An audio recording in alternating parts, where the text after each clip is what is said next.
Okay, guys, if you like this video, subscribe to my channel, but let's get right to it. So the new Mandalorian episode, The Believer, I finally got around to watching it, and I absolutely loved it. Obviously, I think a lot of people feel the same way, is that it wasn't as good as the last two. I mean, how do you really top those last two with the Sakatana and then, the one that followed up right after that? How do you top those two? This one was good. I think it pushed along the story. I love having Bill Burr back. I really thought they were kind of forming this bounty hunter team that would be going forward. Like if Grogu goes off and is with Ezra Bridger, or if he winds up ending up with Luke Skywalker or somebody like that, however that's going to play out. And I have a theory about that I'm going to share too as well.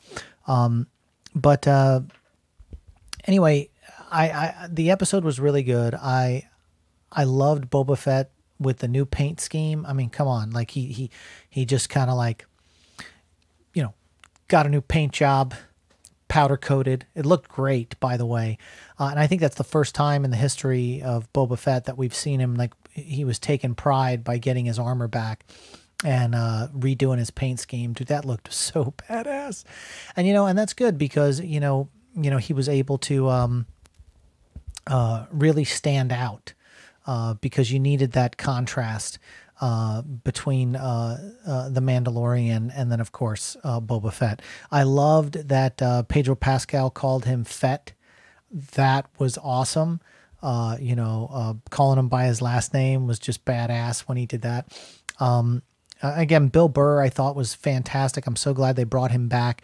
And this was basically like a train heist kind of episode, again, going with those Western motifs. I love that we were introduced to a new alien race in those Republic pirates that were trying to stop the shipment of the whatever was in the canisters, the ore, whatever that is, that was almost like coaxium that like is highly, it'll explode. Somebody else on another channel was pointing out that it's something that was used in Rebels or something that killed one of those cat creatures. I don't know all the like crazy details in the lore because I love Star Wars, but I do not watch a lot of the expanded stuff, and or read the books. I've read the comics for a while, but I don't like read a lot of the books and all this other kind. I'm just really busy, so I don't have that time to dig deep. I go to other channels to get those kind of information and theories. It was really cool once again to have the slave one in there. And what was wild was like,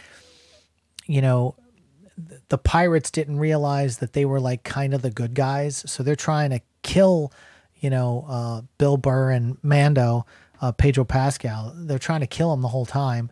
And they're having to defend themselves against these guys, but they're really kind of the good guys, and they're killing them and putting spears through them and everything. And I love the paying homage once again.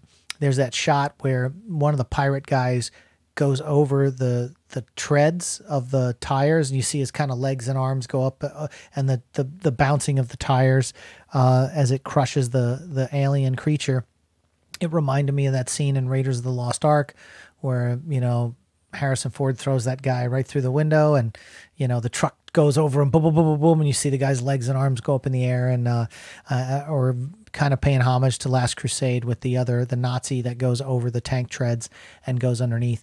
So I feel like they do that a lot. In the previous episode before that with Robert Rodriguez, they had the boulder going down which reminded me of, Raiders of the Lost Ark, where it was killing the stormtroopers as it went down.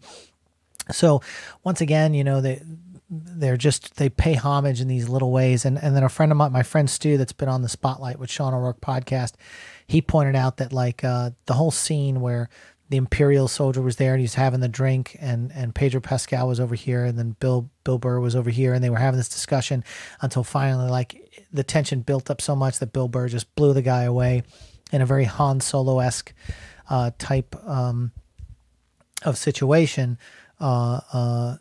He pointed out that it was more like Django Unchained when Christoph Waltz was, killed Leonardo DiCaprio or shot him because he was sitting across from the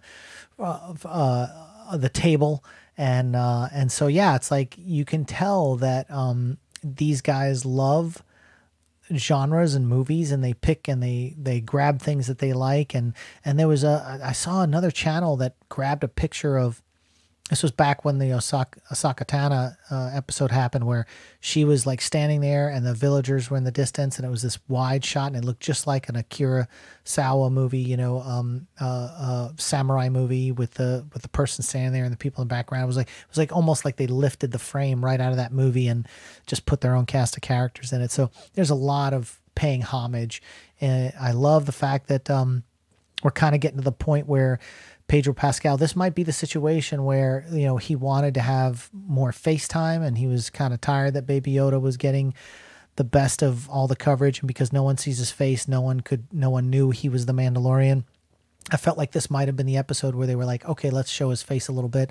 But it also, the way Bill Burr's character, Fennec, described, I think it was Fennec, described like, what's the reason? Why are you holding on to this? Blah, blah, blah. And one of the things he said when he was in that, the rover or whatever, the big train rover, he says, Mandalore's gone. Alderaan's gone. Why are you holding on to these? You don't have a planet anymore. Like, why are you holding on to these traditions? And it made so much sense. And it kind of shows the growing of the character of Mando, the Mandalorian, because now it's like, it's not about the honor and the culture and all that stuff. It's more about the love and the honor he has for Grogu. That has made him grow as an individual and as a character, to actually love something and to want to have a family. And I think that's what was being pointed out to him, and it was beautiful. And then I loved all the banter back and forth between those guys throughout the whole episode. The one thing I thought was weird was they just kind of left him on the planet, and I'm thinking, well, this planet had, the Imperial, the Empire's on this planet, like, and they're going to come back after their dam gets halfway destroyed.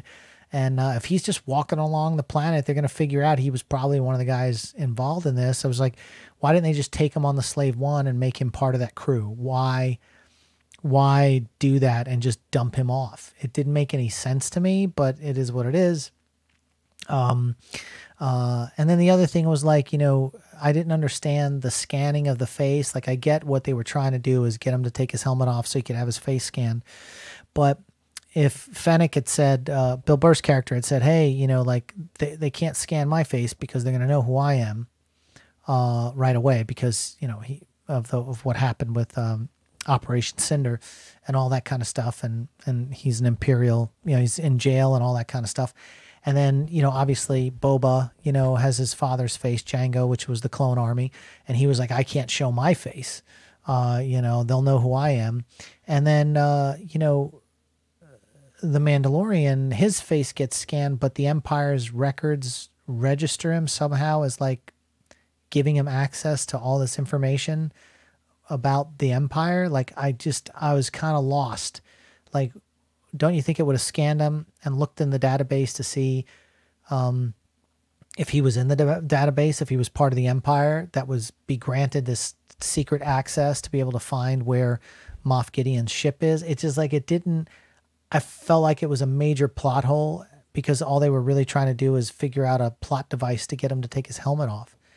But I don't understand that. If any of you guys have any knowledge about that, or why his face was okay to be able to access all the Imperial stuff, drop it in the comment section, because I've yet to see anyone address that on their channels, and I'm pretty curious about it. So let me know your thoughts. Overall, I thought it was a great episode.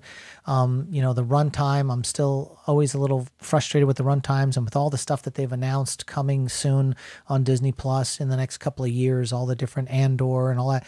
I just hope they get a consistent episode runtime, because these 29 minutes, 33 minutes, 40 minutes, 54 minutes, like, it's all over the map. And I'm hoping this last season finale, which I don't think they're going to get Grogu back. I don't see it happening. I see it being left as a big cliffhanger for people to wait for next year.